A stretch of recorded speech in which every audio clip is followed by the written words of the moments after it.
जय हिंद। आप सभी का स्वागत है आपके अपने YouTube चैनल ठाकरे सर ज्ञान में। इस वीडियो में हम क्लास 9th इंग्लिश की बुक बिहाइव के short types questions and answers को बहुत ही सरल तरीके से याद करने वाले हैं। ये सभी क्वेश्चंस आपके रेमेडियल मॉड्यूल में भी शामिल है, जो कि बहुत ही ज्यादा इंपॉर्टेंट है। ये वीडियो लगभग 20 मिनट का होने वाला है और आप कॉपी पेन लेकर बैठे और सारी की सारी चीजें नोट डाउन करते हुए चलिए, ताकि आपको रिवीजन करने में और याद करने में काफी आसानी हो। तो आगे बढ़ने से पहले यदि चैनल को अभी तक सब्सक्राइब नहीं किया है तो सब्सक्राइब करें, ताकि आपकी 9th क्लास एवं आने वाली सभी कक्षाओं की इंग्लिश के सारे इंपॉर्टेंट वीडियो आपको आसानी से मिल सके। तो बिना देरी किए स्टार्ट करते हैं। क्वेश्चन है, व्हाट डिड मार्गी राइट इन हर डायरी? मार्गी ने अपनी डायरी में क्या लिखा? व्हाट डिड, व्हाट यानी क्या, डिड पास्ट इंडेफिनिट टेंस की हेल्पिंग वर्ब है, क्वेश्चन इंटरोगेटिव सेंटेंस की। ठीक, तो मार्गी ने अपनी डायरी में क्या लिखा? तो आंसर है, मार्गी wrote in her diary about the real book. मार्गी ने अपनी डायरी में लिखा। ये रोट कहां से आया? ये रोट आया राइट का सेकंड फॉर्म। ठीक, हर डायरी यानी उसकी डायरी में, अबाउट के बारे में, द रियल बुक असली बुक। मार्गी ने अपनी डायरी में उस असली बुक के बारे में लिखा जिसे टॉमी को मिली थी। ठीक है, ये हो गया आपका आंसर। नेक्स्ट देखते हैं। सेकंड क्वेश्चन है, what is a telebook? ये टेली बुक क्या है? तो टेली बुक एक ऐसी बुक है that can be read on screen. A telebook is a book that can be read on screen. टेलीबुक ऐसी किताब है जिसे रीड किया जा सकता है, पढ़ा जा सकता है ऑन स्क्रीन। ठीक, next, what kind of teachers did मार्गी एंड टॉमी हैव? टॉमी और मार्गी के किस तरीके के टीचर थे? काइंड ऑफ मतलब होता है प्रकार के। क्या होता है?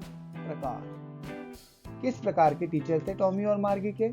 तो Margie and Tommy had mechanical teacher. ठीक, they had large black screens. उनकी लार्ज यानी कि बड़ी, ब्लैक काली स्क्रीन थी, ऑन विच जिस पर, ऑल सभी, द लेसन्स सभी लेसन्स, वर शोन शो होते थे, एंड क्वेश्चंस प्रश्न, वर आस्क्ड और क्वेश्चन पूछे जाते थे। ठीक है, तो मार्गी और टॉमी के कौन मैकेनिकल टीचर थे? मैकेनिकल टीचर मतलब मशीनी शिक्षक, और उनकी एक बड़ी सी काली स्क्रीन थी जिसपे लेसन शो होते थे और प्रश्न पूछे जाते थे। ओके, चलिए नेक्स्ट क्वेश्चन देखते हैं। How old was Evelyn? Evelyn कितने साल की थी? व्हेन जब, she went to the Royal Academy of Music, जब वह गई कहां? रॉयल एकेडमी ऑफ म्यूजिक में गई। वेंट गो का सेकंड फॉर्म, गो, वेंट, गॉन। ठीक, तो एवलिन की आयु कितनी थी जब वह रॉयल एकेडमी ऑफ म्यूजिक में गई? तो एवलिन की आयु कितनी थी? 17 years old. एवेलिन जब रॉयल एकेडमी ऑफ म्यूजिक में गई तो कितने साल की थी? 17 साल की। ठीक है, अराउंड लगभग 17 साल की थी। ठीक, नेक्स्ट देखते हैं। When was Evelyn's deafness noticed? कब? When यानी कब एवलिन का deafness, उसका बहरापन, एवलिन का बहरापन कब नोटिस हुआ? तो एवलिन deafness, उसका जो बहरापन था, was noticed, ये दिख रहा है नोटिस, when, जब she was 8 years old, जब वह कितने साल की थी? 8 साल की। ठीक, जब एवलिन 8 साल की थी तब उसे बहरेपन का पता चला। इजी है। नेक्स्ट देखते हैं। Who helped Evelyn to continue with music? Evelyn की किसने हेल्प की, मदद की, टू कंटिन्यू, जारी रखने के लिए, विथ म्यूजिक, म्यूजिक सीखना जारी रखने के लिए एवलिन की मदद किसने की? तो रॉन फोर्ब्स। ठीक है, ये हमारा answer. Helped Evelyn to continue with music, Ron Forbes ने मदद की थी एवलिन की संगीत जारी रखने के लिए। ठीक है, नेक्स्ट देखते हैं। How did Evelyn here music? Here यानी कि सुनना। एवलिन संगीत कैसे सुनती थी? तो एवलिन संगीत सुनती थी by sensing the notes in different part of her body. मतलब जो म्यूजिक थी उसकी कंपन को शरीर के भिन्न भिन्न भागों में महसूस करके एवलिन संगीत सुनती थी। ठीक है, तो एवलिन हर्ड म्यूजिक, हियर का ये सेकंड फॉर्म है, हियर का ये सेकंड फॉर्म है। ठीक, तो एवलिन म्यूजिक सुनती थी by sensing the note in different part of her body. ठीक, चलिए नेक्स्ट देखते हैं। Why did Aurangzeb ban the playing of pungi? Aurangzeb ने पुंगी को बजाना, प्लेइंग ऑफ मतलब बजाना, बैन करना मतलब पाबंदी लगाना, क्यों कर दिया था औरंगजेब ने पुंगी को बैन? ठीक, जवाब है Aurangzeb ban the playing of pungi. यहां से पूरा का पूरा क्वेश्चन से आ गया। बिकॉज, बिकॉज यानी कि बताइए क्या होता है? बिकॉज यानी होता है क्योंकि, क्योंकि it had a shrill and unpleasant sound, उसकी जो आवाज थी तीक्ष्ण थी और अनप्लीजेंट, अप्रिय थी। ठीक, इसलिए औरंगजेब ने पुंगी को बैन कर दिया था। इजी है। नेक्स्ट देखते हैं। How is shehnai different from a pungi? जो शहनाई है वो पुंगी से किस प्रकार डिफरेंट है? डिफरेंट मतलब भिन्न होना। किस प्रकार भिन्न है? तो देखिए, shehnai is an improve version of pungi. Shehnai improved version है पुंगी का। और क्या है यह? It is a natural hollow stem pipe with 7 holes on its body. जो शहनाई है वो पुंगी का उन्नत और सुधरा हुआ रूप है। इसमें एक प्राकृतिक पाइप में 7 छिद्र होते हैं। ठीक है, नेक्स्ट देखते हैं। Who were the people in Kezia family? Kezia की फैमिली में कितने लोग थे? पीपल मतलब होता है लोग। ठीक, तो केजिया के परिवार में कौन कौन थे तो देखते हैं। हर फादर उसके पिताजी थे, हर मदर उसकी माताजी थी, एंड हर ग्रैंड मदर उसकी दादी थी। तो द पीपल इन केजियास फैमिली, ये क्वेश्चन से आ गया। वर, ये पूरा का पूरा क्वेश्चन से आ गया। केजिया, फर्स्ट केजिया थी, हर फादर उसके पिताजी थे, हर मदर उसकी माताजी थी, और उसकी ग्रैंड मदर थी मतलब दादी थी। इजी है। चलिए नेक्स्ट क्वेश्चन देखते हैं। Why was Kezia afraid of her father? Afraid of यानी क्या होता है? डरना। केजिया अपने पिताजी से क्यों डरती थी? हर यानी कि उसके। केजिया उसके पिताजी से क्यों डरती थी? मतलब केजिया अपने पिताजी से क्यों डरती थी? क्योंकि। बिकॉज यानी क्या होता है? क्योंकि। Kezia was afraid of her father because, क्योंकि। ये लाइन जो क्या है पूरे प्रश्न से आ गई है। बिकॉज यानी क्योंकि। ही नेवर यानी कभी नहीं। स्पीक का सेकंड फॉर्म मतलब स्पीक मतलब कहना, और स्पोक मतलब कहा। Never spoke to her with love. Kezia के पिताजी है ना, उससे कभी अच्छे से बात नहीं करते थे, इसलिए वो उनसे डरती थी। ठीक, नेक्स्ट देखते हैं। What did Einstein call his desk drawer at the patent office? तो जो आइंस्टीन थे अपनी डेस्क ड्रॉवर को क्या कह के बुलाते थे? डेस्क ड्रॉवर, कहाँ की डेस्क ड्रॉवर? जिस टेबल पे वे बैठ के काम करते थे और उसकी ड्रॉर्स। और वो किस ऑफिस में थे? तो वो थे पेटेंट ऑफिस में। तो पेटेंट ऑफिस की डेस्क ड्रॉवर को आइंस्टाइन क्या नाम से बुलाते थे? तो उसका नाम था bureau of theoretical physics.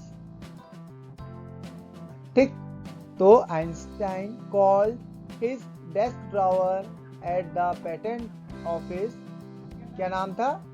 Bureau of theoretical physics. ठीक है, इजी है। नेक्स्ट देखते हैं। How did Abdul Kalam earn his first wages? Wages मतलब होता है मजदूरी। फर्स्ट यानी पहली, अर्न यानी कमाना, तो हाउ यानी कैसे। अब्दुल कलाम ने अपनी पहली कमाई कैसे की? तो कैसे कमाया था उन्होंने कमाया था बाय हेल्पिंग हिज कजन। उन्होंने अपने जो चचेरे भाई थे, चचेरे भाई की मदद की थी। किस काम के लिए? पेपर बांटने के लिए की थी मदद, है ना। तो अब्दुल कलाम ने अपनी पहली कमाई अपने चचेरे भाई की मदद करके की थी। ठीक, बहुत सरल है, छोटा क्वेश्चन है। ठीक है, नेक्स्ट देखते हैं। How did Santosh begin? शुरुआत करना। बिगिन मतलब होता है शुरुआत। To climb mountains. माउंटेन्स यानी क्या होता है? पर्वत, पहाड़। क्लाइम यानी क्या होता है? चढ़ना। तो संतोष ने अपनी जो पर्वतों पे चढ़ने वाली शुरुआत थी, कैसे की थी?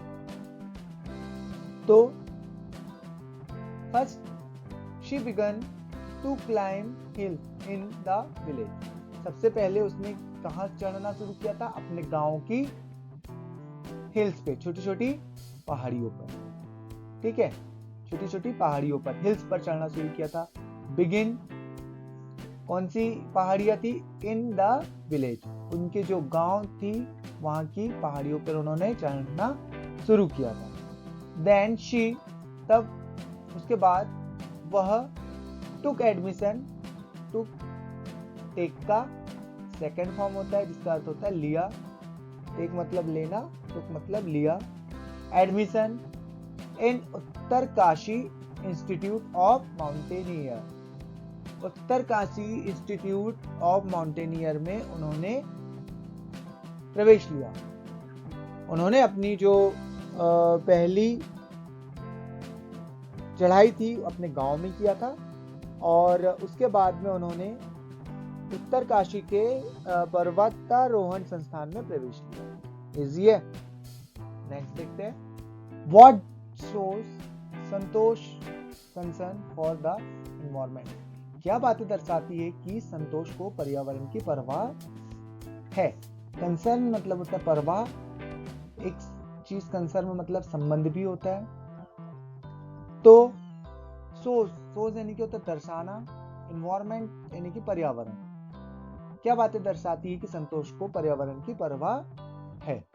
तो व्हेन, जब, संतोष रिटर्न यानी कि वापस हुई,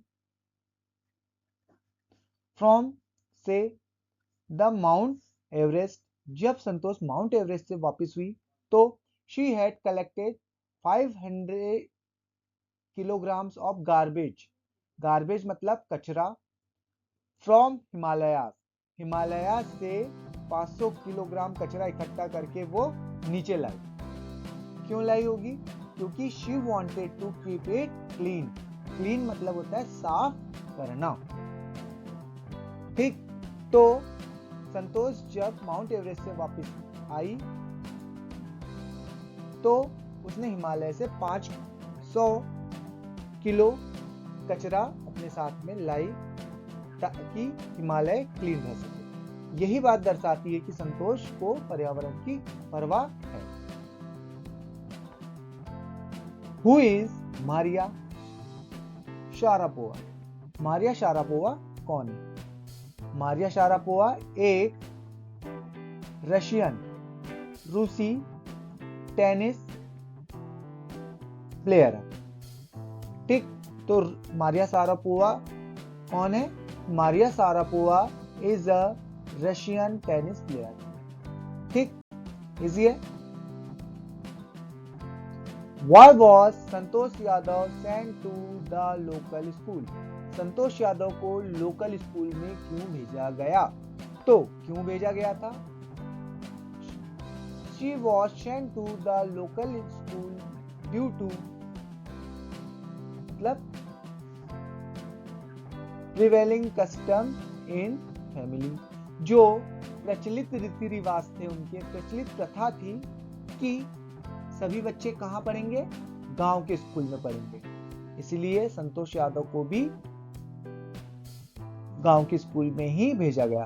प्रिवेलिंग मतलब प्रचलित, कस्टम से यानी कि होता है प्रथा। इजी है। चलिए नेक्स्ट देखते हैं। What was the achievement of Santosh Yadav?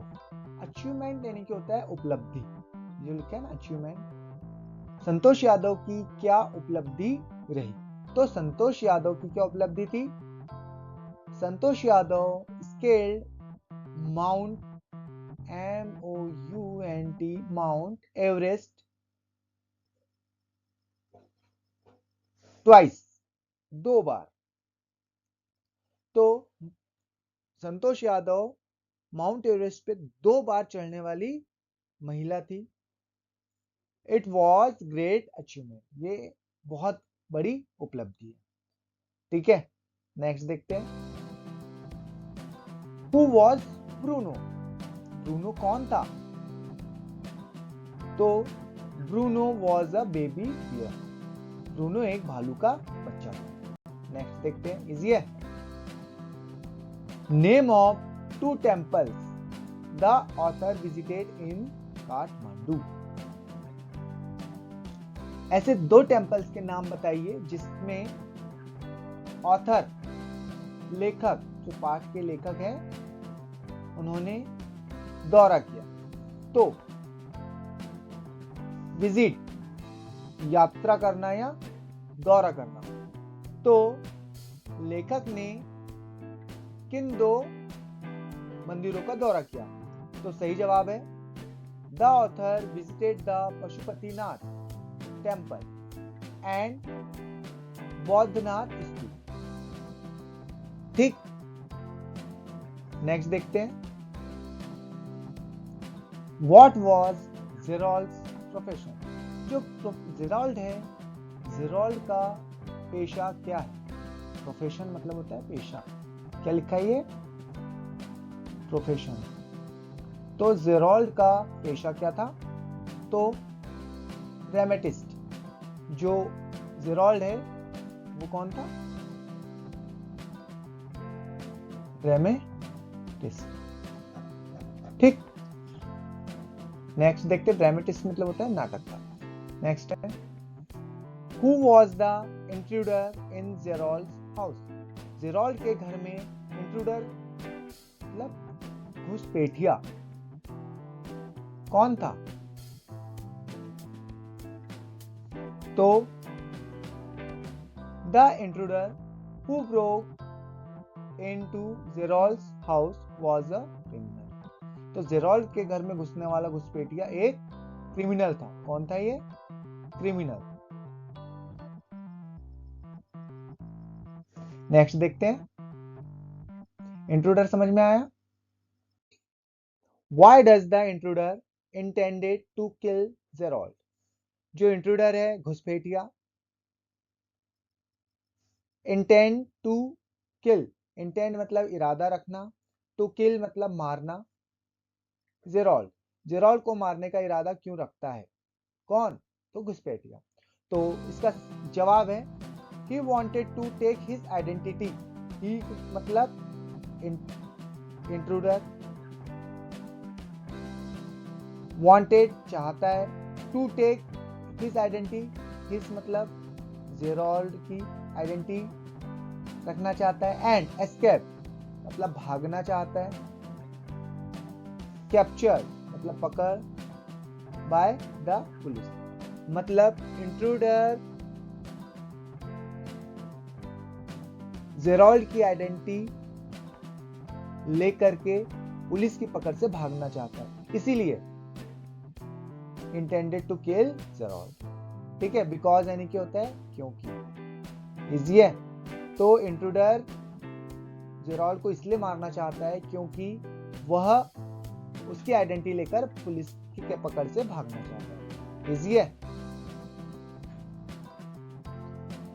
तो ये था आपकी बिहेव के लेसन पोर्शन मतलब प्रोस पोर्शन, गद्य खंड के कुछ इंपॉर्टेंट क्वेश्चंस एंड आंसर्स। आशा करते हैं आपको ये सारे के सारे क्वेश्चन और आंसर्स समझ में आ गए होंगे और आपने अपनी कॉपी में नोट डाउन भी किया होगा। अब आपको सभी प्रश्नों को अच्छे से बार बार दोहराकर याद करना और हो सके तो लिख लिख के याद करने से आपको ज्यादा अच्छे से याद। और इस वीडियो में जो कुछ भी आपकी डिफिकल्टी होगी कमेंट करके जरूर बताइए, इसका सॉल्यूशन आपको जरूर मिलेगा। यदि चैनल को अभी तक सब्सक्राइब नहीं किया है तो सबसे पहले सब्सक्राइब करें ताकि आपको इंग्लिश से संबंधित सारे इंपॉर्टेंट वीडियो आसानी से मिलते रहें।